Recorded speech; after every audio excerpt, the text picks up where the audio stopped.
Hello అండి. Welcome to Vastradi Madhu's label. మనం last time Sankranti టైంలో లెహెంగా బ్లౌజెస్ కస్టమైజేషన్ చేసాం కదండి. మన మన దగ్గర వచ్చేసి మంచి మంచి కలర్ కాంబినేషన్స్ లో డిఫరెంట్ మోడల్స్ లో డిజైన్స్ లో స్టిచ్చింగ్ చేసాము. చాలా వరకు మనకి ప్రీ ఆర్డర్స్ కూడా ఇచ్చారండి. సో ఒక్కొక్కటి ఇలా చేసామండి. కలర్ కాంబినేషన్స్ కూడా కాంట్రాస్ట్ లో తీసుకున్నాము.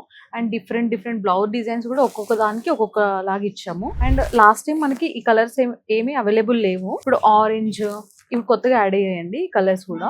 దీనికి వచ్చేసి మనకి బ్లౌజ్ సెల్ఫ్ కలర్ వస్తుంది ఆరెంజ్ కి. అండ్ ఇది మంచి రమా గ్రీన్ కి మెరూన్ కలర్ బ్లౌజ్. అండ్ వీటికి లైనింగ్స్ కూడా అవైలబుల్ ఉంటాయి. మనకి క్యాన్స్ ఉంటాయి కొన్నింటికి. అండ్ ప్రతి దానికి లైనింగ్ కాటన్ క్రేప్ కూడా యూజ్ చేస్తాము. ఇది కూడా చూడొచ్చు. ఫస్ట్ చూసాం కదండి పింక్ కి మనకి బ్లౌజ్ వచ్చేసి డిఫరెంట్ కలర్ లో ఇచ్చాము. ఇంత ముందు పర్పుల్ ఉండేది, ఇది నేవీ బ్లూ లో ఇచ్చామన్నమాట. అండ్ నెక్స్ట్ ఇది వచ్చేసి మెరూన్ అండి. ఇది కూడా కొత్తగా యాడ్ అయింది కలర్ కాంబినేషన్. మెరూన్ కి మంచి రమా గ్రీన్ బ్లౌజ్ ఇచ్చాము. అండ్ ప్రిల్స్ కూడా చూసుకోవచ్చు. బ్లౌజ్ కూడా డిఫరెంట్ ప్యాటర్న్స్ ఇచ్చాము ప్రతి బ్లౌజ్ కి. ఇవే కాకుండా మీకు ఇంకా డిఫరెంట్ గా ఇంకా వేరే కస్టమైజేషన్ వేరే కావాలన్నా చేసిస్తాము. సో తెలుసు కదండి. మీకు కూడా ఇలాంటి ఆర్డర్స్ కావాలి అని అంటే స్క్రీన్ పైన కనిపిస్తున్న నంబర్ కి వాట్సాప్ DM చేయండి. Thank you.